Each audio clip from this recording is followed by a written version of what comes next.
Hi friends, അപ്പം ഞാൻ ഇന്ന് പുതിയൊരു വീഡിയോ ആയിട്ടാണ് വന്നിരിക്കുന്നത്. അപ്പം ഞാൻ നമ്മുടെ മുട്ടത്തോടും കൊണ്ടുള്ള കുറച്ച് പ്രയോജനങ്ങളെക്കുറിച്ചുള്ളൊരു വീഡിയോ എടുത്ത് വെച്ചിട്ടുണ്ട്.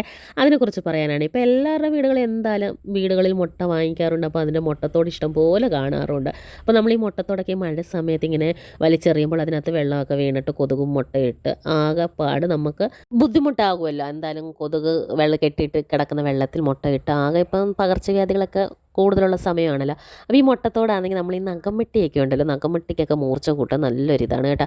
സാധാരണ നമുക്കൊന്ന് നഖംവെട്ടിയൊന്നും മൂർച്ച കൂട്ടാൻ പറ്റത്തില്ല, നമുക്ക് അല്ലെങ്കിൽ ഒരു സൂചി ഇട്ടിങ്ങനെ കൂട്ടാൻ പറ്റും. പിന്നെ ഈ നഖംവെട്ടിക്കൊക്കെ മൂർച്ചയില്ലെങ്കിൽ നമ്മുടെ നഖത്തിൻ്റെ ആകൃതിയൊക്കെ ശരിയായിട്ട് വരത്തില്ല കേട്ടോ. അപ്പോൾ ഈ മുട്ടത്തോടിനകത്തിട്ട് നമ്മൾ ജസ്റ്റ് ഇങ്ങനെ ഒന്ന് ഇട്ട് അടിച്ചടിച്ചടിച്ച് പോയി കഴിഞ്ഞാൽ നല്ല മൂർച്ച കിട്ടും കേട്ടോ. അപ്പോൾ ഞാനിത് സ്ഥിരം ചെയ്യാറുള്ളതാണ്. ആഴ്ചയിൽ ഒരു വട്ടമോ മാസത്തിലൊരു വട്ടമോ ഒക്കെ ചെയ്താൽ മതി കേട്ടോ. അപ്പോൾ നമുക്ക് മൂർച്ച കൂടുകയും ചെയ്യും.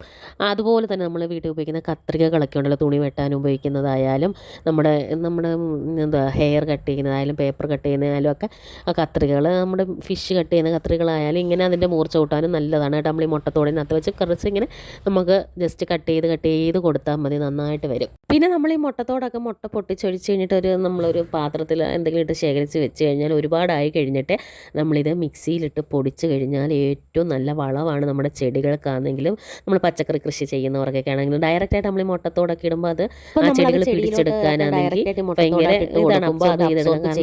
വളരെ താമസം അടങ്ങിയിട്ടുണ്ടല്ലോ. ചെടികൾ അബ്സോർബ് ചെയ്ത് എടുക്കുക. എന്നാലും നമ്മളിത് പൊടിച്ചിട്ട് കഴിഞ്ഞാൽ നമുക്ക് ഡെയിലി ഇടേണ്ട കാര്യമില്ല. ഒരു 10 ദിവസമൊക്കെ കൂടുമ്പോൾ നമ്മൾ നമ്മുടെ വീട്ടിൽ ഇരിക്കുന്ന മുട്ടത്തോടെല്ലാം ശേഖരിച്ചിട്ട് നമ്മളത് മിക്സിയിലിട്ട് പൊടിച്ചെടുത്തിട്ട് ആവശ്യാനുസരണം ഓരോ ചെടികളുടെ മൂട്ടിലും ഇട്ട് കൊടുത്താൽ മതി. പിന്നെ നമ്മൾ മിക്സിയിലിട്ട് പൊടിക്കുന്നത് കൊണ്ട് മിക്സിയുടെ ജാറിന് നല്ല മൂർച്ച ഉണ്ടാകുമായിരിക്കും, അതിൻ്റെ ബ്ലേഡിനും നല്ലതായിട്ട് മൂർച്ചയിട്ടുണ്ട്. ഞാനിപ്പം മിക്സിക്കകത്ത് നമുക്ക് അത്യാവശ്യം ഈ പൊടിച്ച് അതായത് ഇതൊക്കെ കുരുമുളക് ഉലുവ ഒക്കെ പൊടിച്ചെടുക്കുന്ന ജാറാണ് ഇത്.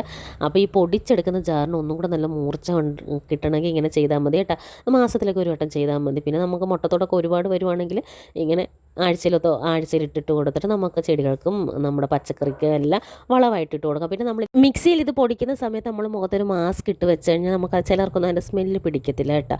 അപ്പോൾ ആ സ്മെല്ലിൽ നിന്ന് നമുക്ക് രക്ഷപ്പെടാം. അപ്പോൾ ഇത് നമുക്ക് ആവശ്യാനുസരണം ഒരു വളമായിട്ട് തന്നെ ഉപയോഗിക്കാം. അപ്പോൾ നമ്മൾ മുട്ടത്തോടൊക്കെ ഒരുപാടുണ്ടെങ്കിൽ ഇങ്ങനെ പരിസ്ഥിതിക്ക് വിനാശകരമായ രീതിയിലൊന്നും ഈ മഴ സമയത്ത് ഇടാതെ ഇങ്ങനെ പൊടിച്ച് വെച്ച് കഴിഞ്ഞാൽ നമുക്ക് ആവശ്യത്തിന് ഉപയോഗിക്കാം കേട്ടോ.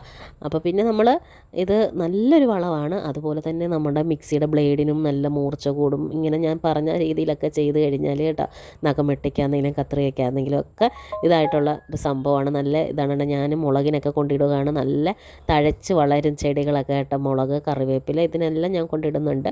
അപ്പോൾ നല്ല ഇത് കാൽസ്യമാണ്. ഇത് നമ്മുടെ സാധാരണ വളമൊന്നും അല്ലല്ലോ. അതുകൊണ്ട് തന്നെ ഇത് നാച്ചുറൽ ആയതുകൊണ്ട് തന്നെ ചെടികൾക്കും നല്ലതാണ്, പരിസ്ഥിതിക്കും നല്ലതാണ്. അപ്പോൾ ഇതെല്ലാവരും ഒന്ന് ട്രൈ ചെയ്ത് നോക്കിയിട്ട് അഭിപ്രായം പറയണേ. അപ്പോഴേ നമ്മുടെ വീഡിയോ ഇഷ്ടപ്പെട്ടിട്ടുണ്ടെങ്കിൽ എല്ലാവരും ചാനൽ ഒന്ന് സബ്സ്ക്രൈബ് ചെയ്യാൻ മറക്കല്ലേ.